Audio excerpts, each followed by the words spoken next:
ఓం శ్రీ గురుభ్యో నమః. ఓం శ్రీ మాత్రే నమః. జనవరి 1వ తారీఖు నుంచి 2026 నుంచి డిసెంబర్ 31వ తారీఖు 2026 వరకు కూడా ఆంగ్లమానం అంటే ఇంగ్లీషు తేదీల ప్రకారంగా ఈ సంవత్సరంలో 2026లో ద్వాదశ రాశుల యొక్క ఫలితాలు ఏ విధంగా ఉన్నాయో తెలుసుకుందాం. ప్రధానంగా మనకి ప్రామాణికంగా ఏమిటి అంటే మనకు తెలుగు సంవత్సరాది అనేది వస్తుంది. ఉగాది దగ్గర నుంచి మళ్ళీ వచ్చే ఉగాది వరకు కూడా మనం ద్వాదశ రాశుల యొక్క ఫలితాలు, మౌఢ్యాలు, మూడాలు, గ్రహ సంచారం, వివాహానికి సంబంధించిన, గృహప్రవేశానికి సంబంధించిన, ఉపనయన సంబంధించినవి, గ్రహణాలు, ఇవన్నీ కూడా మనం లెక్క కడుతూ ఉంటాం. అయితే 2026 ప్రామాణికం అనేది కాదు, కానీ ప్రతి నెలలో మనం రాశి ఫలితాలు తెలుసుకుంటూ ఉంటాం కదా. జనవరి నెలలో, ఫిబ్రవరి నెలలో, మార్చి నెలలో. అలానే 2026 మొత్తం కూడా గ్రహ సంచార వీక్షణ ఏ విధంగా ఉంది, గ్రహగమన గతులు ఏ విధంగా ఉన్నాయో తెలుసుకోవాలి. ఎప్పుడైనా సరే ప్రజలందరూ కూడా, వీక్షకులందరూ కూడా ఆలోచించాల్సిన విషయం ఏంటంటే ఇవన్నీ కూడా బర్త్ చార్ట్ కాదు. బర్త్ చార్ట్ అంటే ఏమిటంటే ఒక చెట్టుకి వేళ్ళుండి పైన ఏదైతే ఆకులు వస్తుంటాయి, ఆ ఆకులు ఎప్పుడు కూడా మనకి రైన్ సీజన్లో వస్తాయి, వింటర్ సీజన్లో ఉంటాయి, సమ్మర్ సీజన్లో అవి కింద పడిపోతుంటాయి. అది గోచారం అంటారు. అంటే ట్రాన్సిట్ సిస్టానికి బర్త్ చార్ట్కి లాట్ ఆఫ్ డిఫరెన్స్ ఉందని ప్రజలందరూ కూడా, ప్రేక్షకులందరూ కూడా తెలుసుకోవాలి. బర్త్ చార్ట్ అనేది చాలా ఇంపార్టెంట్. అది లగ్నం నుంచి క్యాలిక్యులేట్ చేస్తారు. ఇదేమో గోచారం అంటే ఇప్పుడు కూడా చంద్రుడి యొక్క సంచారం నుంచి రాశి ఫలితాలను లెక్క వేస్తుంటారు. వాళ్ళ యొక్క రాశి నుంచి ఏ స్థానాల్లో ఏ గ్రహాలు ఉన్నాయని మనం సూచిస్తాం. అయితే ఇక్కడ ఎందుకు చూస్తున్నారు గోచారాన్ని అంటే ముఖ్యంగా ఎంత కృషి చేసినా ఆవగిందంత అదృష్టం ఉండాలంటారు. ఆ అదృష్టం కూడా వితిన్ సెకండ్లో రావచ్చు, నిమిషాల్లో రావచ్చు. కాబట్టి గోచారం అనేది కూడా 20% సపోర్ట్ చేస్తుంది. 80% ఎప్పుడు కూడా బర్త్ చార్ట్ అనేది సపోర్ట్ చేస్తుంది. అయితే 2026లో ముఖ్యంగా మనకి గ్రహగమన గతులైన గురువు, శని, రాహుకేతులు, మిగతా గ్రహాలన్నీ కూడా ఏ విధంగా ఉన్నాయో ఒకసారి తెలుసుకుందాం. ఈ 2026లో త్రిగ్రహ కూటాలు, అలానే చాతుర్గ్రహ కూటమి, పంచగ్రహ కూటాలు కూడా కొన్ని గ్రహాల యొక్క కంజంక్షన్ అనేది ఏర్పడింది.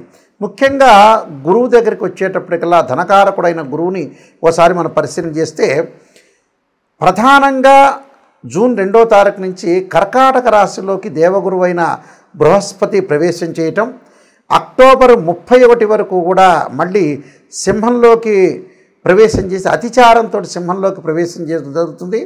మళ్ళీ ముఖ్యంగా ప్రధానంగా డిసెంబర్ 18వ తారీఖున అదే సింహరాశిలో వక్రగతి. అంటే అదే సింహరాశిలో అతిచారము, వక్రగతి. జూన్ 2 దగ్గర నుంచి అక్టోబర్ 31 వరకు కర్కాటకంలోను, ఆ తర్వాత సింహరాశిలో అతిచారము, వక్రగతిలో గురువు ఉంటాడు.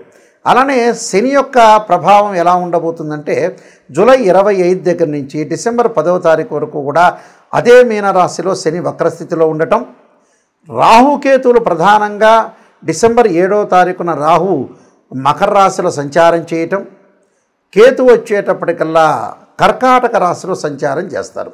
ఇది ప్రధానమైన 4 గ్రహాలు. మిగతావన్నీ కూడా రవి, బుధ, శుక్రగ్రహాలు నెల రోజులకు ఒకసారి ఒక రాశి నుంచి మరొక రాశికి మారటం, కుజుడు 45 రోజుల పాటు, చంద్రుడు 2.5 రోజుల పాటు మారుతారు. ఈ ద్వాదశ రాశుల యొక్క ఫలితాలు ఏ విధంగా ఉన్నాయో 2026లో ఒకసారి తెలుసుకుందాం. కర్కాటక రాశి వాళ్ళకి ముఖ్యంగా ప్రధానంగా వాళ్ళకి అక్టోబర్ 31 నుంచి కూడా గురుబలం అనేది బాగా పెరుగుతుంటుంది. సింహరాశిలో సంచారం చేయటం వల్ల, ద్వితీయ స్థానంలో ఉండటం వల్ల లాభాలు కలిగే అవకాశం ఉంటుంది. అక్టోబర్ 31 వరకు మీరు పొదుపు పాటించండి, డబ్బులు మితంగా ఖర్చు చేయండి.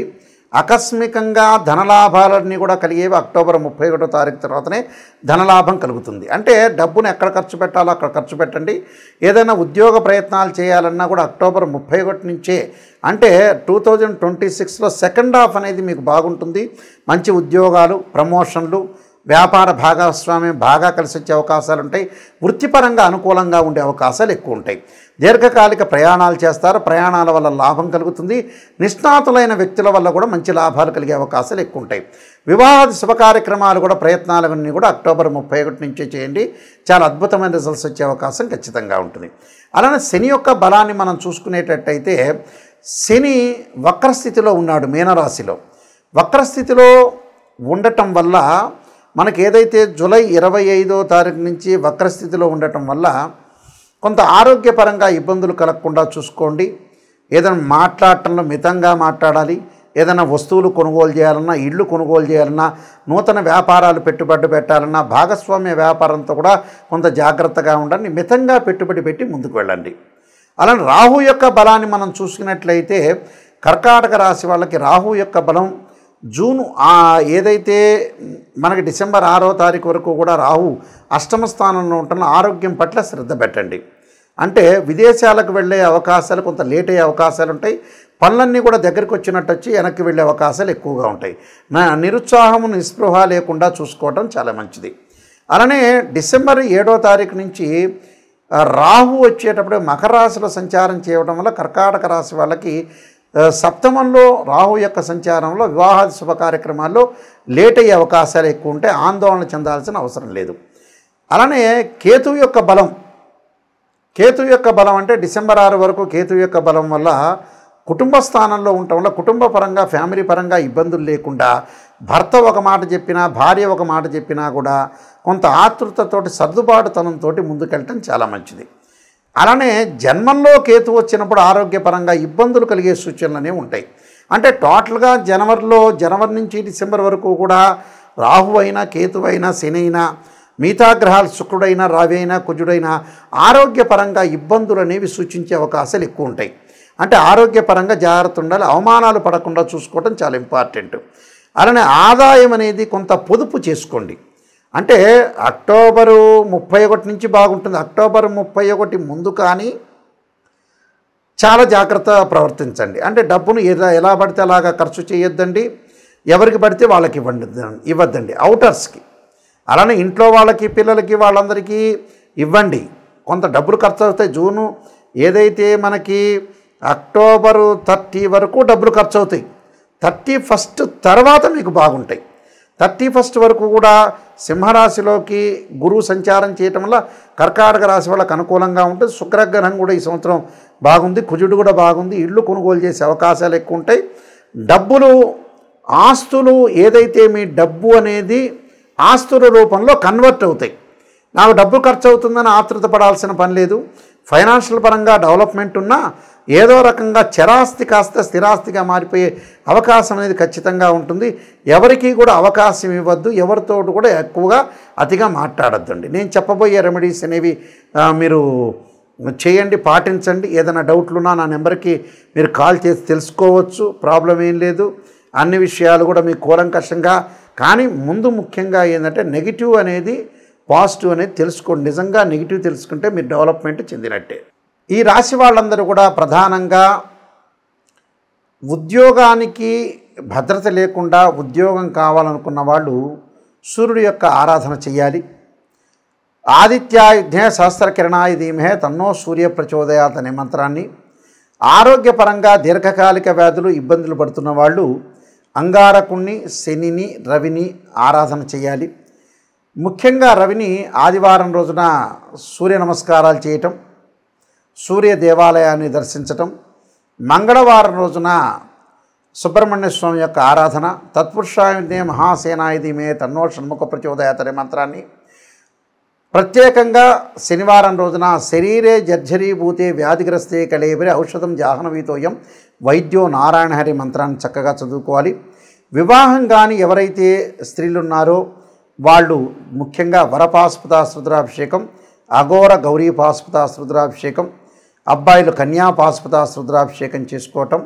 ధనపరంగా ఇబ్బందులు పడుతున్న వాళ్ళు యక్షాయ కుబేరాయ వైశ్రవణాయ ధనధాన్యాధిపతే ధనం ధాన్యం సమృద్ధిమే దేహిమే దాపైస్వ అనే మంత్రాన్ని చక్కగా చదువుకోవటం. అలానే సంతానపరంగా సంతానం లేదు, సంతానం డెవలప్మెంట్ చెందలేదు, మాకు సంతానం కలగట్లేదనే వ్యక్తులు సంతాన గోపాలకృష్ణ మంత్రాన్ని చదువుకోవాలి. వీలైతే సంతాన గోపాలకృష్ణ యంత్రాన్ని తీసుకొని కూడా పూజ చేసుకోవచ్చు. ధనపరంగా కూడా కుబేర యంత్రాన్ని తీసుకుని కుబేర యంత్రాన్ని కూడా చక్కగా కొన్ని రోజుల పాటు పూజ చేయటం అనేది చాలా ఇంపార్టెంట్. ఇక్కడ ఏదైనా వాస్తు ప్రకారంగా దోషాలున్న వ్యక్తులు మత్స్యంత్రము, వాస్తు యంత్రం, అష్టదిగ్బంధన యంత్రానికి పూజ చేయటము, భూమిలో స్థాపన చేయటం అనేది చేయాలి. అలా ప్రతిదానికి కూడా ఒక పరిష్కార మార్గం అనేది ఉంటుంది. భయభ్రాంతులు చెందాల్సిన పని లేదు. అలానే ఉద్యోగం పరంగా నిలకడ లేదా, లేకపోతే వివాహం కావట్లేదా, ఆరోగ్యపరంగా ఇబ్బందులు కలుగుతున్నాయా, ఫైనాన్షియల్ పరంగా డెవలప్మెంట్ లేకపోతుందా, ఎదుగుదల లేకపోతుందా, అన్నిటికి కూడా మీకు పరిష్కారం ఉంటుంది. ఆ పరిష్కార మార్గానికి తప్పకుండా మీరు మా నెంబర్ కాంటాక్ట్ చేసి మీరు తెలుసుకోవచ్చు. అలానే ప్రతిదానికి బర్త్ చార్ట్ మటుకు చాలా ఇంపార్టెంట్. రాశి ఫలాలు చూస్తున్న ప్రతి ఒక్కళ్ళకి కూడా నాయకంటి మల్లికార్జున శర్మ గారిచ్చే నిజమైన సందేశం ఏంటంటే, మీరు చాలామంది కూడా చూడండి, బుక్స్ చూడండి, ఆస్ట్రాలజీ సంబంధించిన గ్రంథాలు కూడా చూడండి. గోచారం ఎప్పుడు కూడా 20%. మాకు జరగట్లేదు గురువుగారు, జరగట్లేదనే వాళ్ళందరికీ కూడా ముఖ్య గమనిక మీకు బర్త్ చార్ట్ చాలా ఇంపార్టెంట్. బర్త్ చార్ట్ 80% ఖచ్చితంగా రిజల్ట్స్ అనేది ఇస్తుంది. చాలామంది కూడా ఏం చేస్తారంటే, జాతకం అనేది డబ్బు అనేది ఎక్కడ పొదుపు చేయాలి, ఎక్కడ ఖర్చు పెట్టాలో చాలామందికి తెలియకుండా నిజమైన వాటికి డబ్బులు ఖర్చు పెట్టలేకపోతున్నారు. ఇది మెయిన్ రోలు మన చేతుల్లోనే ఉంటుంది. 50% జీవితం అనే లైఫ్, ఆ లైఫ్ను మనం లీడ్ చేసుకొని ముందుకు వెళ్తే మనకు మంచి జరిగే అవకాశాలు ఖచ్చితంగా ఉంటుంది. కాబట్టి పిల్లల యొక్క పెళ్ళిళ్ళు చేయండి, డబ్బులు సంపాదించండి, ఎవరికి అన్యాయం చేయొద్దండి, తల్లిదండ్రులు బాగా చక్కగా చూసుకోండి, అందరికీ సహాయం చేయండి, ముందుకు వెళ్ళండి. ఎందుకంటే ప్రపంచంలో మనం పుణ్యం మూట కట్టుకొని ముందుకు వెళ్ళాలి, నిజాన్ని తెలుసుకోవాలి. రాశి ఫలాల్లో కూడా నెగిటివ్ వచ్చిందని బాధపడద్దండి. ఆ నెగిటివ్ను పాజిటివ్ చేసుకోవటం అనేది ఎలా అనేది ఆలోచన చేయండి. వీలైతే నా గ్రంథాలు నేను రాసిన చాలా 15 గ్రంథాలు ఉన్నాయి జ్యోతిష్యంలో. కాలసర్పయోగము, కాలసర్పయోగ చంద్రిక, రాహుకేతులు, ఛాయాగ్రహాలు, అలానే పుత్రగణపతి వ్రతము, బృహత్ పరిహార సింధు, స్వప్నశాస్త్ర ఫలదీపిక, ఇలాంటివన్నీ కూడా చాలా నెంబర్ ఆఫ్ సర్వదేవత గోత్ర పర్వాలు పార్ట్ 1, పార్ట్ 2, అలానే జాతక చంద్రిక, వివాహ మార్తాండము అనే నెంబర్ ఆఫ్ బుక్స్ ఉన్నాయి. రకరకాల పారాయణం చేయాల్సిన బుక్స్ కూడా ఉన్నాయి. ఆ బుక్స్కి కూడా మమ్మల్ని మీరు సంప్రదించవచ్చు. సంప్రదిస్తే మీకు పోస్టులో పంపించే అవకాశం అనేది ఖచ్చితంగా ఉంటుంది. కాబట్టి ప్రతిదానికి కూడా మాకు ఫోన్ చేయండి, మీరు సలహా తీసుకోండి. మంచిగా మీరు విజయం సాధించాలని 2026లో మీ అందరికీ కూడా పరమేశ్వరుడి యొక్క కరుణాకటాక్షం ఉండాలని ఆశిస్తూ సర్వే జనా సుఖినో భవంతు.